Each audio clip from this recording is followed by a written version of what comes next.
Vážená komise, dobrý den, mé jméno je Vít Dvořáček a dnes vám odprezentuji moji prezentaci na moji středoškolskou odbornou činnost na téma spektrofotometrické stanovení koncentrace kofeinu.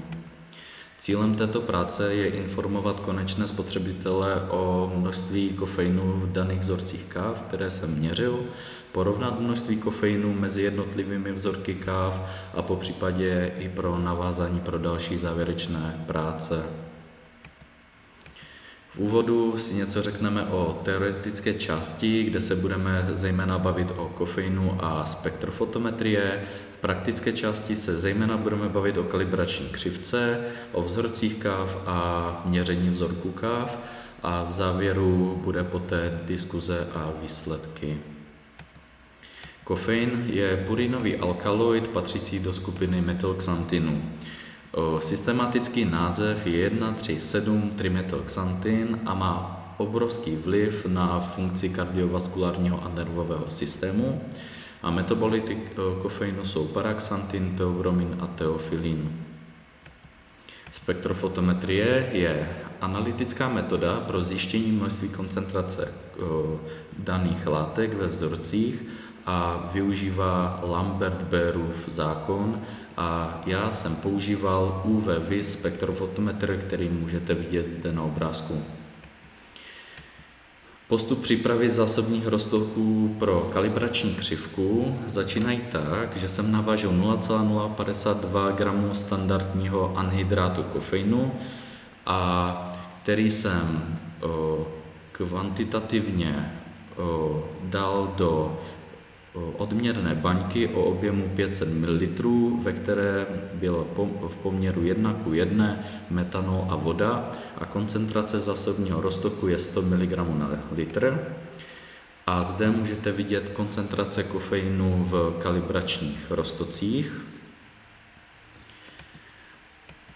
Výpočty zásobních roztoků jsem vypočítával ze vzorce C1x V1 rovná se C2x V2.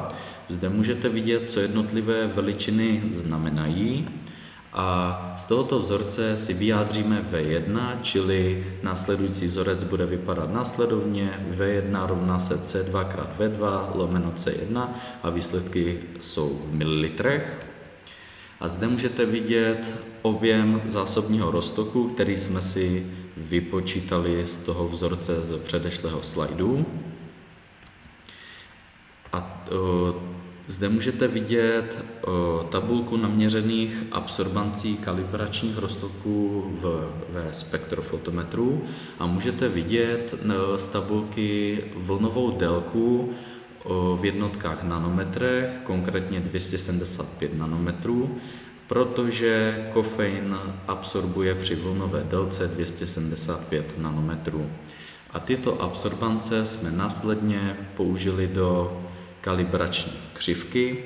Můžete vidět, že to je graf závislý absorbance na koncentraci. Je ohraničený od 0,256 absorbančních jednotek až 2,278 absorbančních jednotek. Říkám absorbančních jednotek, jelikož absorbance je bezrozměrná veličina bez jednotky. Zde můžete vidět vzorky káv, které jsem měřil, liší se od sebe druhem, typem nebo zemí původu. Na analytických váhách bylo odváženo 1 gram kávy. Kávy byly kvantitativně převedeny do kádinek a přelity 50 ml vroucí vody. Směs kávy a vody byly následně přefiltrovány přes filtrační aparaturu do čistých kádinek a filtráty kávy byly poté přelity do odměrných baněk o objemech 100 ml a po rysku doplněny destilovanou vodou. A tyto filtráty s destilovanou vodou jsme poté měřili ve spektrofotometru. Tady máme ještě lineární rovnici, do které jsme poté zasadili požadované veličiny. Zde můžete vidět, co která veličina znamená, a ze vzorce si vyvodíme koncentraci, čili následující vzorec bude znamenat C se rovná A minus B lomeno K. Zde si ukážeme příklad, jak jsem vypočítal jednotlivé vzorky káv. Tak tady máme zrovna vzorek číslo 5. U něj byla naměřena absorbance ve výši 2,627.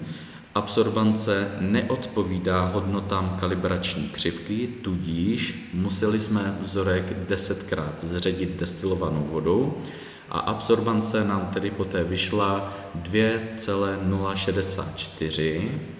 Použijeme vzorec pro výpočet koncentrace, zasadíme do vzorce a vynásobíme to 10, jelikož vzorek byl 10krát zředěn, a výsledná koncentrace je 438,73 mg na litr.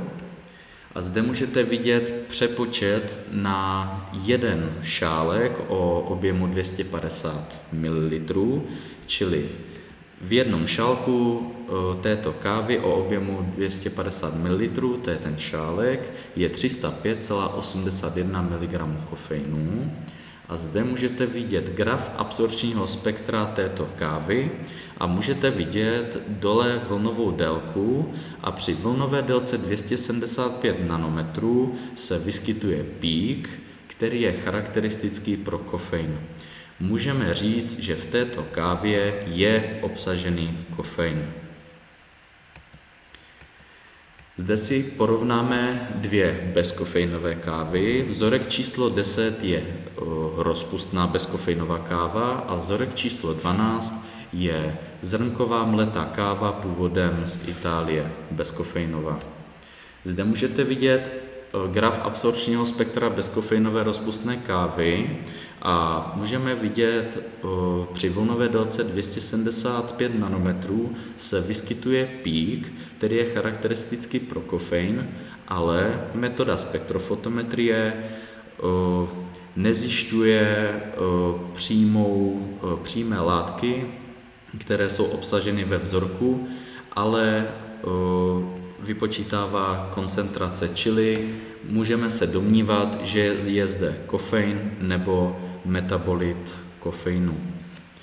U vzorku číslo 12 je absence píku a můžeme vidět, že vzorek číslo 12 měl menší koncentraci než původní vzorky. Můžeme se tady také domnívat, jestli to může být buď kofein nebo jeden z různých metabolitů kofeinu, paraxantin, teobromin nebo teofilin.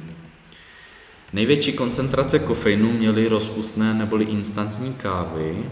Zde můžete vidět výsledky těchto vzorků. Dal jsem jich tady pouze 6, protože by se mi to nevešlo do prezentace.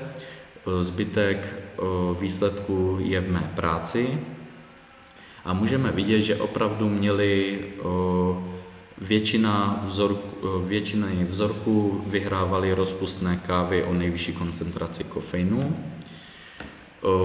U rozpustných káv byla problematika filtrace, kdy kávy vytvářely koloidní směsi a filtrace probíhala po delší dobu, protože koloidní částice ucpávaly pory filtračního papíru a tyto kávy měly vysoké absorbance, tudíž jsme je museli několikrát zředit.